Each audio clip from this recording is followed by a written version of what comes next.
This is my first time back in the kitchen after our trip to Utah.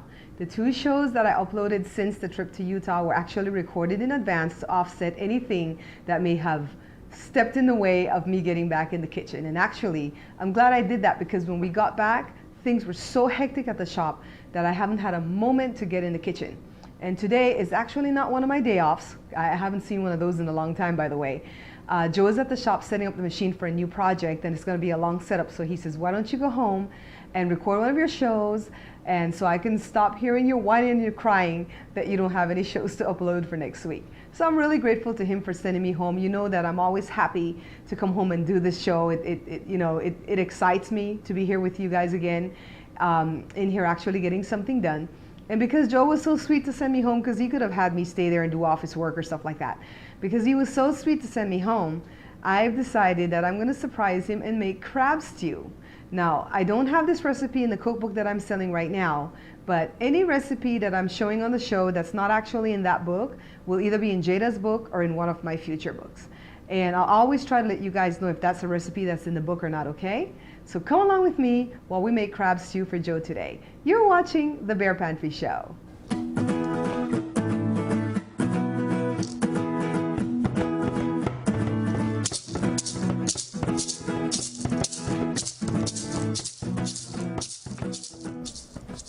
So because this recipe was so last minute, I didn't take the crabs to let it thaw out overnight or even a few hours ago. So they're pretty much frozen right in here. So let's see if we're going to soak them in some hot water to get it all defrosted, and then we'll see if we're going to go ahead and make this menu after all. So I have 2 whole crabs that I picked up at Costco a while back, and because they were frozen, I've put it in this bowl of hot water so they could thaw out for a little bit before I can get inside the back and clean out all the mess that's on the inside.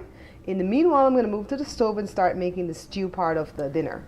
Whenever I'm making my stews or my soup, especially if it's going to involve seafood, I always put a little bit of all-purpose flour in a big pot, and I get it brown first before I start adding like the coconut milk and water and so on to it. So the fire is on medium, and if I have to control it a little bit better and put it on low, I will. And all I do, this is a non-stick pot, and I just kind of move it around. And you stay here and monitor it because it's going to get brown fairly quickly, and you don't want it to taste burnt, because nothing tastes worse than when you make this part of it and the flour gets burnt. And if that should happen, don't panic. You know, when you guys are cooking, I never want you to panic when things go bad, okay? If that happens, throw it out, wash the pot clean, and start again. So it's been about, I'd say 2 to 3 minutes that I've been monitoring this, and it's brown. And I have 2 cups of water that I'm just going to add to it. Again, like I say, you want to kind of control things if it's not going your way. Like if you put this in and there's a lot of lumps in there and you can't do the spoon like that and get rid of it, just get a strainer, strain out the lumps, and put it back on the stove and get going. That's the most important thing that I want to leave with any of you who is trying to cook these foods. To me, there's nothing as perfection when you're cooking. I mean, everybody's hand is different, and I really do believe there's an anointing in people's hand. I don't think it's like, oh, I can cook Italian food better than Belizean food or so on and so on. I think there's an anointing in each person's hand to do certain things very special. I think, you know, certain people do breads brilliantly, some people do Italian food brilliantly, some people do Belizean food. And I say that because one of my cousins visited recently, and when I was showing him how to make rice and beans, I mean, he was right here in the Bear Pantry show, and he's like, I don't want to learn that. I've come to a conclusion that you have to be born Belizean to make good rice and beans. And honestly, I kind of chuckled because that's not true. You know, anybody can learn how to do this. So see, this is not very brown, but it's more brown than it would have been. And so in order to get this more brown, of course, we're going to add ricotta. And if I don't have the powdered ricotta because I was running low on that, I'm going to show you how I do the paste, the one that's like clay, the paste one, to add it to that. So what I'm going to do is get a can of coconut milk and add it to this pot. And I left out, you know, I don't have it in the pantry, but I found this one in the refrigerator that Joe probably used a few tablespoons of it to make something else. So another rule of thumb in Belizean households, you kind of want to check the pantry every now and again, well, the refrigerator, when it comes to coconut milk. And he just kind of left it right in the can. I'm sure it wasn't in there a long time ago because we made some Johnny cakes the other day for breakfast, so he probably just used a little bit of it. So it's almost a full can right there that I just put in there. And it's already looking thick and beautiful, the way any good stew should look, any good Belizean stew at least. And the fire is on low. I'm going to turn it up a little bit to medium. And what I'm going to do here is just add a little bit more water so I could get more of liquid going, because I'm going to cut some potatoes, peel and cut some potatoes and put it in there so it could start cooking now. And at this point you can add, if you're going to be doing taro or cocoa in this, you can also add that. That's optional. And I believe optional too can be some green plantain, but I don't have any of those. And those are things that I don't normally eat anyways, because I like ripe plantain better than green. And so what I'm basically going to do is just add some potato to this. So I've got some potatoes ready, and this is 2 large russet potatoes, and I've just kind of cut them in chunks. And a rule of thumb when you're adding potatoes to your pot, you kind of want to add enough for how many people you're serving. This crab stew is only going to serve about 2 of us, so we don't need a whole lot of potatoes in it, because we don't want to like overkill on the starch, because we're already going to eat that with white rice. But of course, if you invited more people over, you're going to want to put more. If you're going to dice the potato instead of cut it into quarters like I did right here, you're going to want to watch it more closely, because it'll cook more quickly, okay? So I still haven't added that water yet, but I've added those potatoes, and I'm going to add that little bit of water, and then I'm going to move over to the counter and get the ricotta ready. I'm just monitoring our stew right now to make sure it doesn't burn, right? The potatoes still have a little bit more to go. I'd say about another half hour, but in the meantime, I want to go back to the sink and check on the crab that I have thawed out in that hot water, because I don't really want it to like cook in the hot water. I don't want it to parboil in there. So let me go on and check to see if it's ready for us to like take it apart and get it clean. Let's go to the sink. Let's see if I remember how to take apart this whole crab. I haven't done this in so many years. So we want to wrench off each leg. Oh, this one's broken already. I want to go ahead and wrench off the legs and the claws off the body part of the crab. So if you guys don't want to deal with all this mess right here, I would go ahead and buy just the crab legs. But I went ahead and bought the whole ones because it was cheaper. So look at this, see? The crab has some hair on it, or some fur. It's not weird that you guys didn't know that, huh? So anyways, we want to rip this back part off there. See, it's easy to pull apart. Look at that. Gross, right? Pretty gross. That's all the feces and the poop and stuff that lives in the crab. Ew, ew. So anyways, we want to go ahead and get this washed off. So I have this brush that I bought, and I washed and cleaned this brush already, because you don't want to bring it home from the store and not clean it. So we're going to go ahead and wash this off in the other part of the sink. Follow me, Jada. So this is some hot water, and we're cleaning off all this part. This part we're not going to mess with at all. That's going to be tossed away in the trash. But this part actually has a lot of good meat that you can eat, but you got to get rid of all this. This is actually the poop. I'll be honest with you. This is not parts that you really want to eat. So you toss that part away. Let me get my fingers in here and get it all clean. Then we're going to get our brush again. Let me get these parts right off, because there's a lot of meat that actually is housed inside this back or belly part, however part this is. See, and look at this brush. It even has a little tip right here. Are you catching this, Jada? So I've actually got some help now. When I first started, nobody was home and kind of had to run the camera by myself, but Jada's actually here to help me. And basically what you do is the same thing again with this next crab. You pluck all the legs off, and you pluck off the claws or the pinchers, and then you get to this back. And let me show you that one more time so you could see how you get to it. You come here and you kind of grab a hole with your fingers in here, and you just rip. Not hard at all. See all the mess in there? You want to go ahead and wash off all that stuff. That's gunk. You don't want to eat that. That's not healthy for you. And get it cleaned up just like the other one. And then we're going to use this brush right here. We're going to scrub the crab really, really clean. We're going to put some vinegar, some lemon juice on it to just make sure it's clean. And then we're going to put it over in our pot of stew.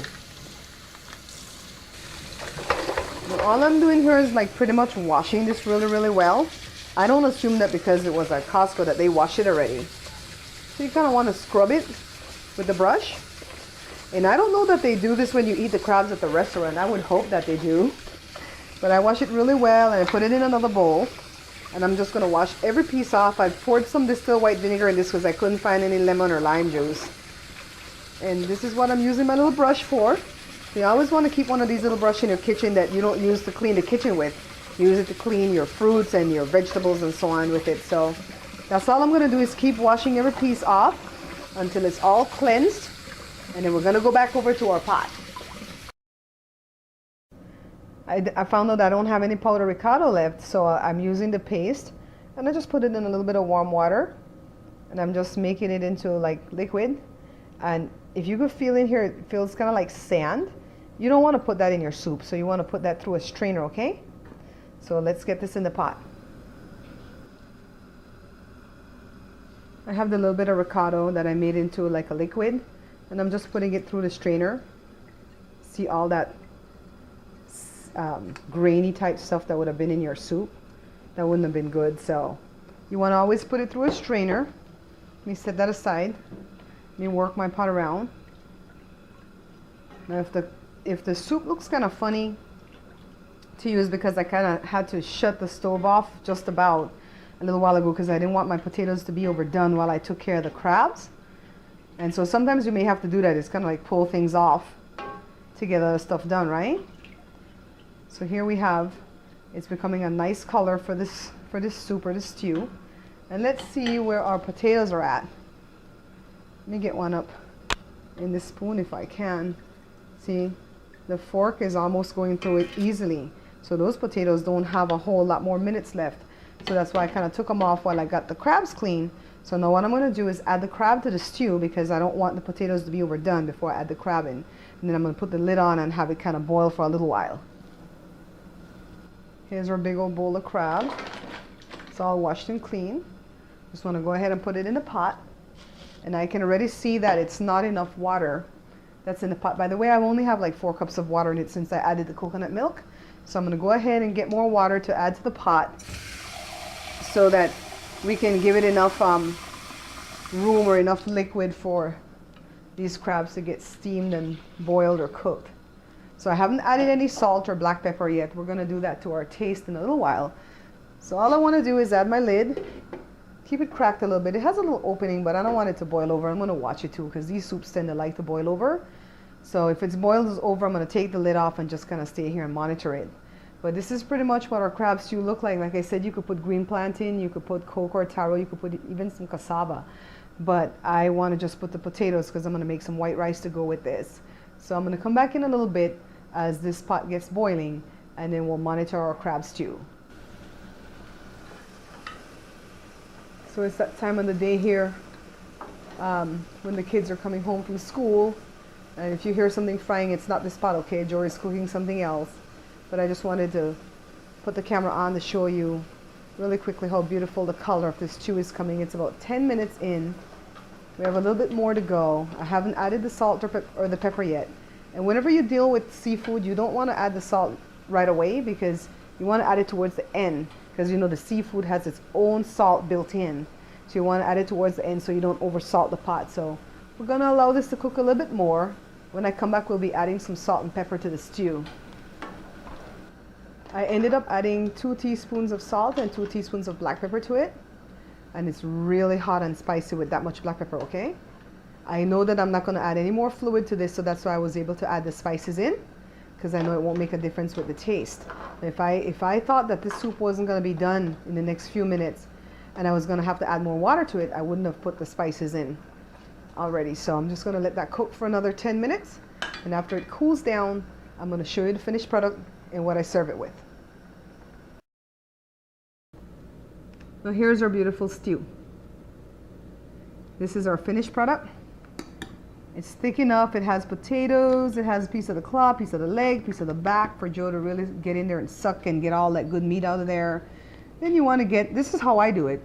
I get a little bit of the white rice and just kind of put it in here in the bowl with the stew and just kind of eat it. Or if not, you can put the rice in a separate plate and just kind of put some of the stew on the rice. Whichever way, there's no real rule of thumb to it. Let me get that out of the way because I want to show you my little bowl of rice. See, if you guys are watching the show and you are true Belizeans, you know what this is, right? This is rice bun. Now this is actually where the rice was cooked on very high flames, and then it got to get crispy and kind of burnt a little bit. A lot of Belizean people like this. Even as a child, I didn't, and it's not something that I really care for, but I did it for Joe because he likes it, and this is a special meal that I'm cooking for him today, and I'm sure that he's gonna appreciate this. I wanted to take just a quick second to address the few people that have asked me if I can do the show in Creole. Although I'm kind of honored and thrilled that you would ask, I really and truly can't do that because I don't want to exclude anybody else that's watching the show from all over the world. Yes, I can speak Creole. I left Belize when I was 15 years old. I was born and raised there till that point. I'm 46 years old now. I definitely have not lost the tongue. But I will just throw like a few words and phrases in now and again to share the culture with others, but to also keep it to where everybody can understand the show. So today's word of the day is rice bun, or it means burnt rice. I just cooked the rice on high flames until it got burnt. So that word in Creole is rice bun. And Joe pretty much likes that, so I'm glad I was able to do that. So as we go along, I'll throw different words in there and I'll let you guys know what it means, okay?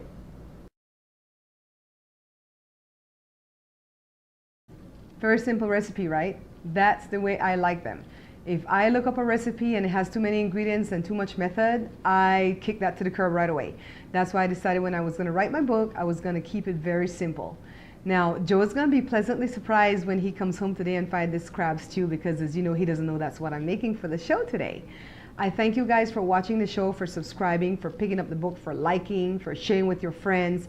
And I've come to the conclusion that I don't really know the business of Google and YouTube, but I know that those things that you do are very important. And I really and truly appreciate the time that you spend to do all of that. Of course, you can follow me on Facebook, Barbara M. Greenwich. You can like the Bear Pantry Show on Facebook. And you can also follow me on Twitter, which is @BearPantryShow. And so until I see you guys again, please take care of yourself and happy eating.